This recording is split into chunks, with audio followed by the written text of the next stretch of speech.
Presiden Prabowo Subianto mengirim sinyal akan ada perombakan kabinet. Di acara HUT ke-102 NU, Prabowo menyebut akan menindak pembantunya yang bandel dan dablek dan akan menyingkirkan mereka yang tidak mau bekerja untuk rakyat. Bagaimana membaca sinyal reshuffle kabinet Prabowo dan kepada menteri mana saja yang dituju? Sudah ada Nurdin Halid, Wakil Ketua Umum Partai Golkar, dan juga Adi Prayitno, Direktur Eksekutif Parameter Politik Indonesia. Selamat petang Mas Adi, Pak Nurdin, terima kasih sudah bergabung bersama kami di Kompas Petang. Saya ke Pak Nurdin. Pak Nurdin, ini Pak Prabowo bisa dikatakan pernyataannya cukup tegas, peringatan berkali-kali. Dablek, tidak patuh, bersihkan dirimu atau dibersihkan. Ini sinyal reshuffle, sudah ada isu ini di kalangan Partai Golkar? Saya luruskan dulu, saya bukan Wakil Ketua Umum Partai Golkar ya, saya Wakil Ketua Komisi 6 DPR RI. Oke. Dan senior Partai Golkar ya, supaya jangan salah. Jadi gini, saya menyimak dengan saksama pernyataan Bapak Presiden. Itu menurut saya pernyataan seorang pemimpin yang memberi motivasi kepada para pembantunya, kepada para menterinya untuk bekerja lebih keras. Nah kalau kita melihat 100 hari kerja pemerintahan sekarang, justru luar biasa ya. Itu suatu prestasi yang istimewa karena menurut survei, lembaga survei itu 80%, 80,9% itu kinerja pemerintahan sangat baik. Ini sangat istimewa dibanding dengan pemerintah ini sejak reformasi, inilah prestasi yang paling tertinggi. Bandingkan dengan Pak Jokowi tahun 2015 awal pemerintahan Pak Jokowi, itu lembaga survei hanya kinerja 100 hari itu 65%.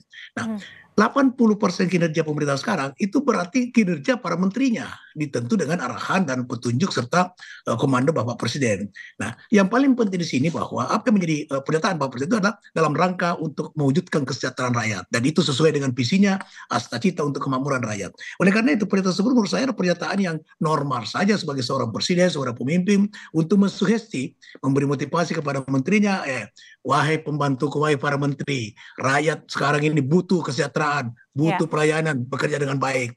Jangan neko-neko, jangan membandel. Kan kata kalau ada yang membandel, kalau ada yang neko-neko, kalau. Nah, sekarang saya melihat menteri kan kinerjanya berdasarkan survei, kinerjanya kan semua sangat bagus itu. 80,9 itu kan kinerja seluruh menteri, kinerja seluruh pemerintah, kinerja Bapak Prabowo gitu.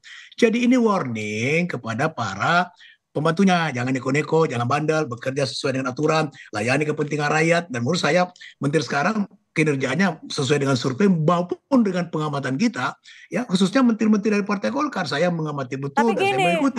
Pak Nurdin, itu saat ini kan banyak yang jadi sorotan. Dalam beberapa pekan terakhir aja ada isu pagar laut, ada juga isu gas LPG 3 kg yang dinilai menyusahkan rakyat. Ini isu pagar laut itu kapan terjadiannya? Justru sekarang ini diselesaikan oleh pemerintah sekarang. Pagar laut itu kapan? Bukan 100 hari ini, sebelum 100 hari pagar laut sudah ada. Justru pemerintah sekarang inilah yang menyelesaikan itu.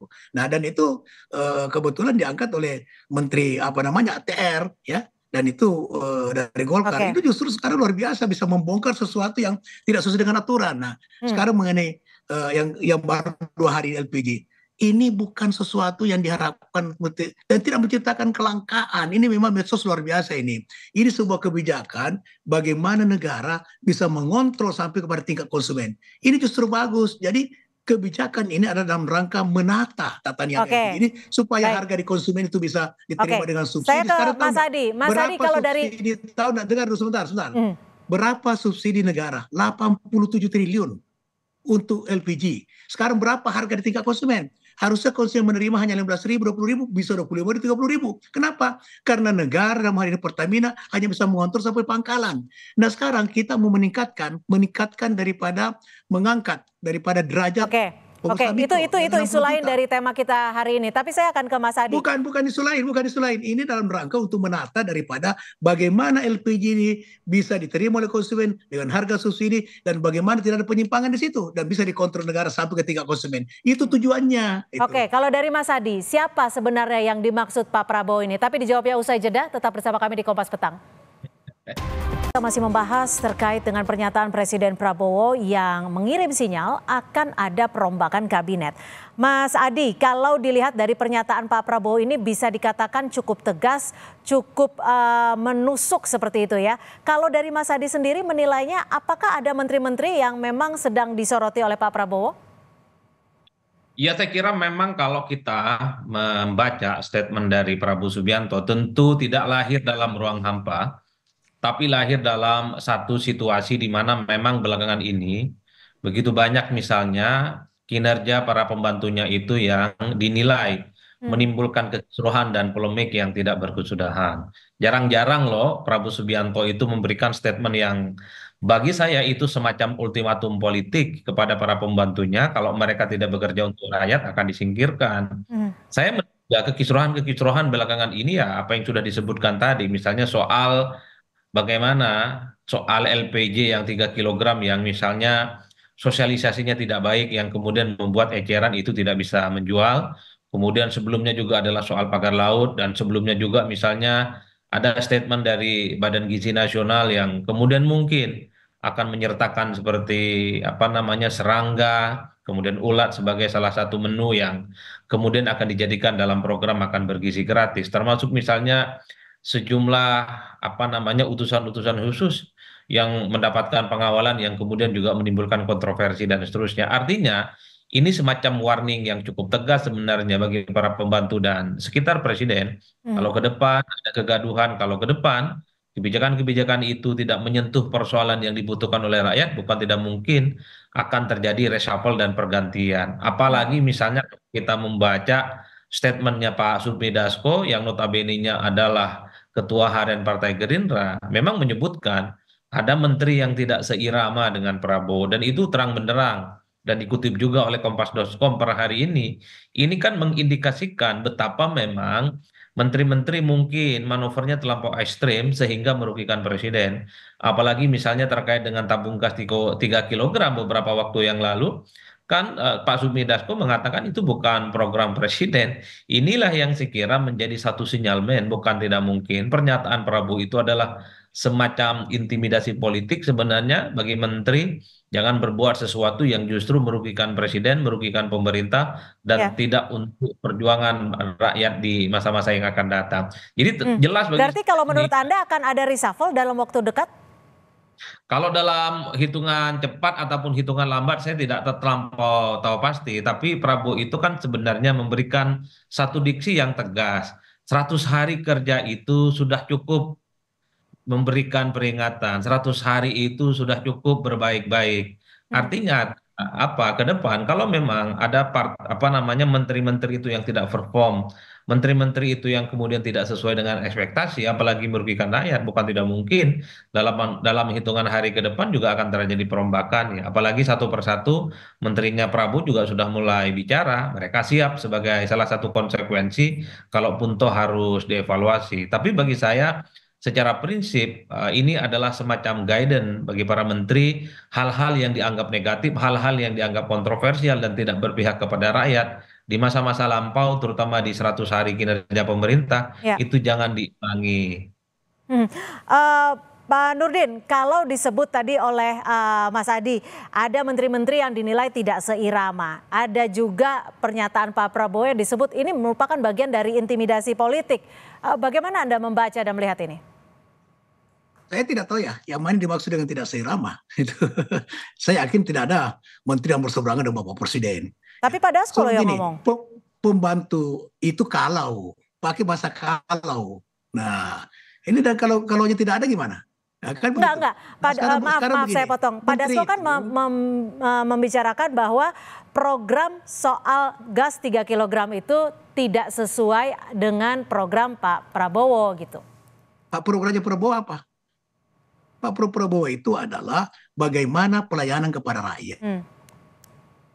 Bagaimana kesejahteraan bisa tercipta, bagaimana tidak ada korupsi. Apa yang dilakukan oleh Menteri SDM adalah menata tata niaga LPG agar supaya subsidi itu betul-betul sampai kepada yang berkepentingan. Kepada siapa? Rakyat. Sekarang rakyat harusnya menerima harga LPG 15.000, harga bisa 20.000, 30.000 dan ini tidak bisa dikontrol negara melalui Pertamina karena sistemnya itu hanya sampai kepada pangkalan. Tidak ada maksud daripada kebijakan itu untuk merugikan rakyat. Justru bagaimana rakyat bisa menerima subsidi itu intinya. Nah sekarang di mana perseberangannya dengan Pak Prabowo?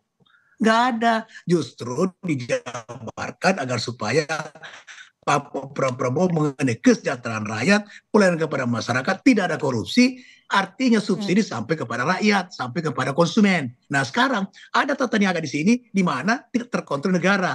Bagaimana negara bisa mengontrol supaya subsidi bisa nyampe? Maka itu kemudian agent ini kan apa kita tidak tahu kalau ada permainan daripada di pangkalan, permainan daripada kepada subagen. Kita nggak tahu itu. Dan itu tidak mungkin tidak terjadi. Oleh karena itu maka ini ditata agar supaya mekanisme penyaluran gas itu LPG ini sampai betul-betul kepada rakyat, kemudian tidak kalah pentingnya subsidi diterima rakyat. Subsidi bukan diterima oleh orang yang tidak punya hak untuk menerima subsidi. Dan ini program Pak Prabowo, yaitu jangan ada korupsi, layani rakyat dengan baik, ikuti apa yang menjadi kebutuhannya, dan itu yang dilakukan. Oke, tapi gini Pak Nurdin, kalau Pak Prabowo sudah mengatakan bahwa ini buktinya sekarang ada kelangkaan nggak hari ini? Ya, itu kan hanya Nurdin gini, beberapa jam saja karena di mana kalau Pak Prabowo sudah mengatakan bahwa ini sudah lewat dari 100 hari kerja, peringatan sudah berkali-kali. Apakah yang akan dilakukan oleh Partai Golkar jika memang reshuffle akan dilakukan? Pak Nurdin? Saya belum melihat itu. Dan menurut saya Pak Prabowo, beliau ada seorang Pancasila sejati. Tidak mungkin segegabah itu dalam hanya baru kurun waktu 4 bulan reshuffle. Kecuali ada kesalahan yang fatal, ya, yang menimbulkan gejolak kekisruhan di mana-mana, ya, tidak bisa melayani kepentingan rakyat, kemudian ada korupsi di mana-mana dan sebagainya, itu baru bisa. Menurut saya apa yang disampaikan Prabowo ini ada motivasi, sugesti kepada para menteri untuk bekerja fokus sesuai dengan asta-cita. Inti asta-cita adalah kesejahteraan rakyat, dan itu yang dilakukan oleh menteri-menteri dari Partai Golongan Karya. Gimana Mas Adi, kalau Pak Nurdin menyebut bahwa tidak yakin terhadap reshuffle, menurut Anda? Ya saya kira siapapun presidennya di negara ini, reshuffle itu adalah sesuatu keniscayaan. Cuman yang menjadi tanda tanya apakah reshuffle itu dalam waktu dekat, dalam waktu sedang, atau akan berlangsung dalam waktu yang lama. Jadi bagi saya pernyataan Prabowo itu adalah semacam intimidasi pada para menteri-menterinya, wakil menteri, termasuk juga kepala badan. Kalau mereka itu kerjaannya adalah nyusahin rakyat, selalu menimbulkan kontroversi dan kegaduhan, ya bukan tidak mungkin apapun dia akan diganti. Dan saya kira dalam konteks itu rakyat akan mendukung penuh apa yang dilakukan oleh Prabowo.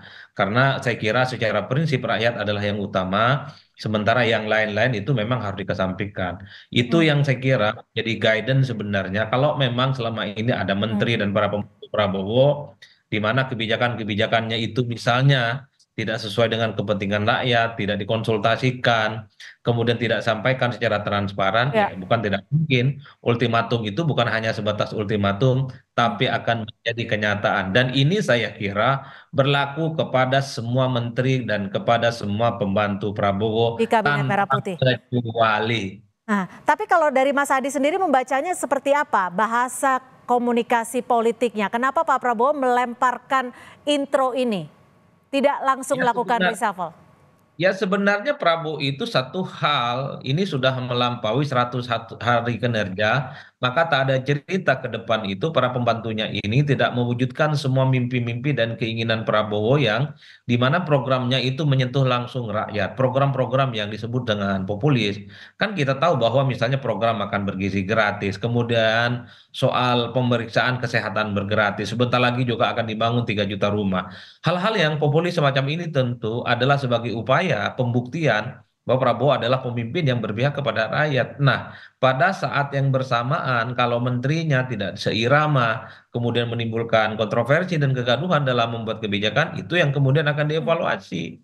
Kan ini yang saya sebut sebagai ultimatum. Ultimatum itu semacam intimidasi bisa dilakukan satu reshuffle, tapi juga bisa dipending reshuffle-nya kalau ada perbaikan-perbaikan dan penyesuaian yang diinginkan oleh Prabowo. Jangan-jangan menteri yang mungkin kena semprit ini di kemudian hari kinerjanya melesat, kinerjanya bagus, sehingga Prabowo juga akan membuat respect. Jadi inilah yang saya sebutkan bahwa ke depan setelah 100 hari kinerjanya tak ada lagi cerita tuh menteri dan pembantunya kemudian melakukan kegiatan-kegiatan dan manuver politik yang justru membuat wajah pemerintahan itu dipermalukan di depan. Baik, terima kasih Mas Adi Prayitno dan juga Pak Nurdin Halid sudah berbagi perspektif bersama kami di Kompas Petang sore hari ini. Terima kasih, selamat sore. Terima kasih. Assalamualaikum Mas Adi. Waalaikumsalam.